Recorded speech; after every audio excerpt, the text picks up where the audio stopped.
Mm, Revo. Just holding up the box, which happens to be upside down. The game brings up memories of days spent to the television screen. It's insanely balanced and perfect for beginners, both in turbo. I do the tightest of corners and very often have to reset my position. I always liked miniature cars, whether they'd be Hot Wheels representing a real brand or just cheap pieces of plastic that would fall apart upon you putting them on the ground for 5 minutes. So Revolt was right up my alley. It claims to be the most realistic simulation of RC cars in the market.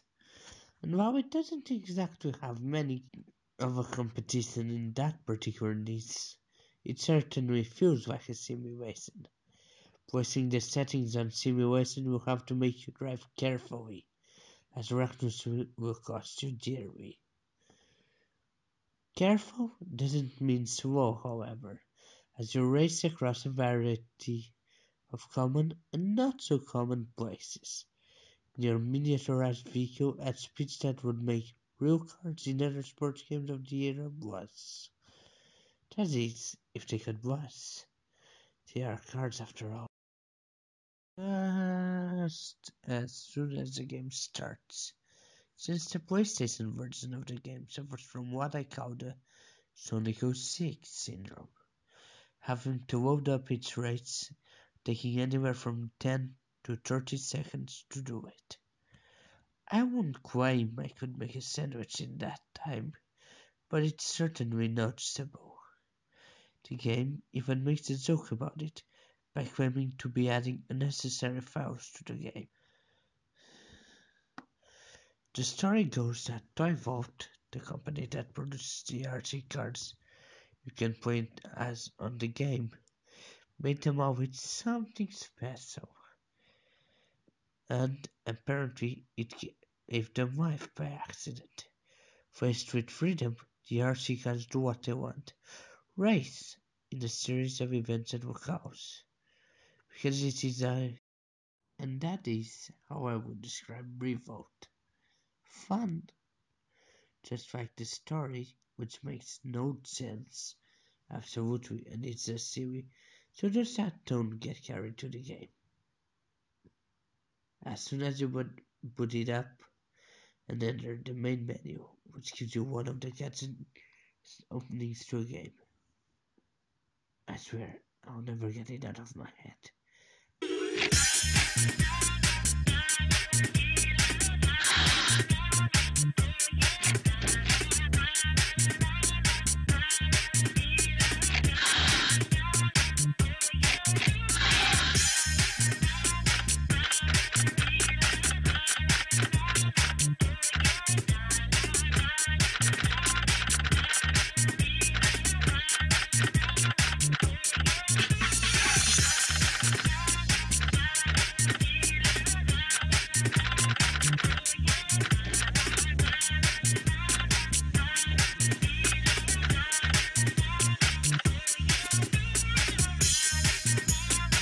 And into a 3D menu, which looks nice but has to load again.